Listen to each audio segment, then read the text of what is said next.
Lors de sa conférence de presse de présentation le 12 juin dernier, Bruno Genesio avait visiblement un message à faire passer. Évidemment qu'il y a beaucoup de jeunes joueurs intéressants, mais je pense qu'on a aussi besoin d'avoir des joueurs d'expérience supplémentaires dans l'effectif, et c'est ce à quoi on va s'atteler.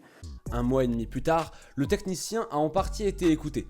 L'arrière-garde nordiste vient en effet d'être renforcé, puisque comme vous le savez, le LOSC a officialisé les arrivées de Thomas Meunier et d'Aïssa Mandi.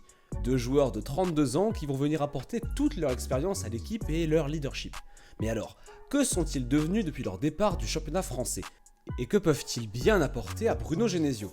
C'est ce qu'on va voir dans cette nouvelle vidéo. Un format un peu spécial, 2 en 1, où on va revenir rapidement sur le parcours, le profil et notre avis sur les joueurs. Et on commence sans plus tarder par Thomas Meunier. C'est parti.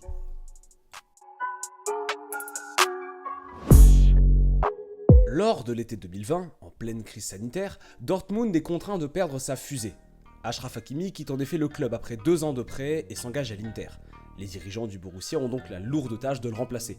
Et c'est Thomas Meunier, joueur que tout le monde connaît, qui va débarquer. Libre de tout contrat, l'international belge suscite beaucoup d'espoir, mais va décevoir. Il voit petit à petit son temps de jeu diminuer. Les raisons? Des blessures à répétition. Vous verrez grâce à ce tableau le nombre de matchs qu'il a manqué sur les dernières saisons. Et vous constaterez donc qu'elles ont augmenté depuis son départ du PSG. Pour le reste, Meunier n'a pas laissé un grand souvenir aux supporters du BVB. Son apport n'a tout simplement pas été à la hauteur de son salaire, l'un des plus gros du club, et du rôle qu'il devait occuper. C'est pourquoi il va être progressivement blacklisté par Edin Terzic, son entraîneur. Le germano-croate préfère titulariser Julian Ryerson, Marius Wolf, voire même Niklas Zule. Pour cause, il juge Meunier trop lent et imprécis dans ses centres. L'été 2023 doit ainsi permettre à l'ancien coéquipier de Mbappé de faire ses valises et s'en aller. Mais une blessure en amical contre Manchester United fin juillet vient annihiler toute possibilité. Meunier est donc condamné à rester. Sa dernière année de contrat dans la Ruhr s'annonce alors comme une longue traversée du désert, lui qui n'entre plus dans les plans du BVB. L'Ardennais n'a pas d'autre choix que de prendre son mal en patience et prier la moindre opportunité. Celle-ci se présente début décembre avec la blessure du titulaire Ryerson. Elle permet à Meunier de retrouver enfin les terrains et d'enchaîner les titularisations 8 mois après sa dernière apparition. Les quelques matchs disputés ne renverseront néanmoins pas la tendance. Meunier est donc invité à aller voir ailleurs quand Ryerson revient de blessure début février. C'est à cette date qu'il rejoint Trabzonspor pour se refaire une santé et postuler à une place pour l'Euro. Et son pari est réussi. Motivé comme jamais, Meunier va vite montrer qu'il en a encore sous le pied à ses coéquipiers.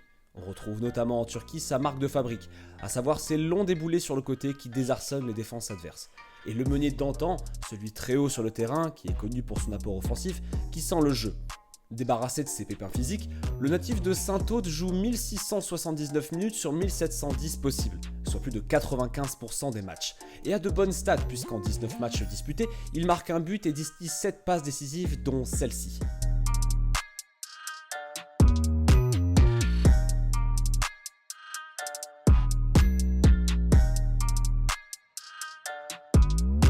Ce retour au premier plan porte ses fruits et lui permet donc d'être retenu pour l'Euro en juin.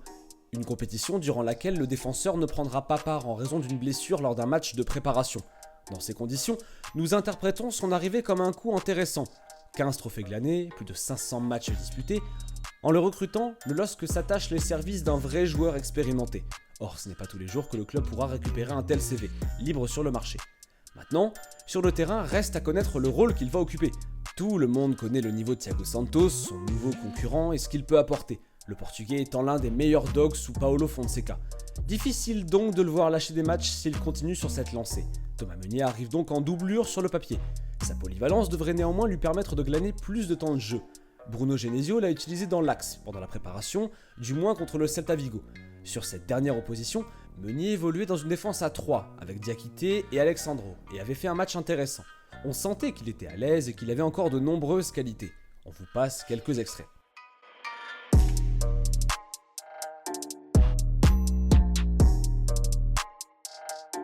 Reste à savoir si Meunier saura confirmer ce type de prestation sur des matchs officiels et face à des adversaires plus confirmés. Car comme je disais plus tôt, ce n'est pas le plus rapide avec sa grande taille. Il est souvent dépassé en 1 contre 1 face à des ailiers explosifs. C'est pas non plus le meilleur tacleur. Regardez la différence entre ses stats en tacle et en possession notamment. Vous comprendrez le type de joueur que c'est.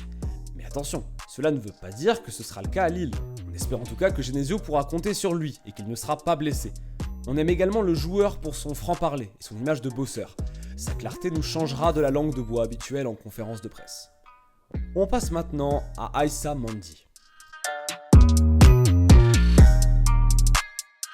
Lorsque Thomas Meunier débarque au PSG en 2016, Aïssa Mandi fait le grand saut et quitte son cocon champenois direction la Liga.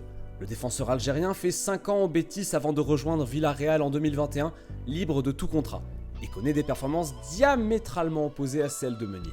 Incontournable en Andalousie les premières années, son rendement décline rapidement avec les jaunes, et Mandi n'est progressivement plus le joueur qu'on connaît, à savoir ce défenseur fiable et sous-coté que tout le monde aimerait recruter. Cela se reflète dans son temps de jeu, car l'Algérien n'a pas atteint les mêmes standards qu'il avait au Betis. On pourrait alors penser qu'il était régulièrement blessé comme Meunier, et que cela l'a empêché de véritablement jouer. Ce n'est pas du tout le cas. Mandi était tout simplement remplaçant la plupart du temps, barré par la concurrence de Raúl Albiol, Pau Torres ou encore Jorge Cuenca. Ce n'est pas un joueur fragile, loin de là. Ses performances ne lui ont tout simplement pas permis de gagner sa place et d'être un premier choix. Depuis quelques années, on sent que la fébrilité l'a gagné et qu'il a régressé tactiquement.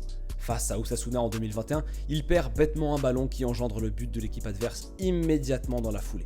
Une situation fréquente qui aurait pu se reproduire face à l'OM de Pierre-Emerick Aubameyang. Lors de ce match, Mandi, comme le reste de la défense, avait énormément souffert.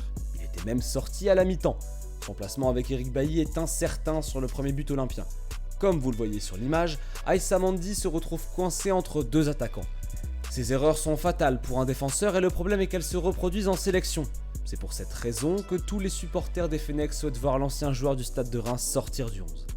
Et encore récemment, il a fait des boulettes comme celle-ci, donc forcément vous comprendrez nos inquiétudes. Toutes les personnes que l'on a contactées concluent que les belles années sont derrière Mandi et qu'il ne tient plus physiquement.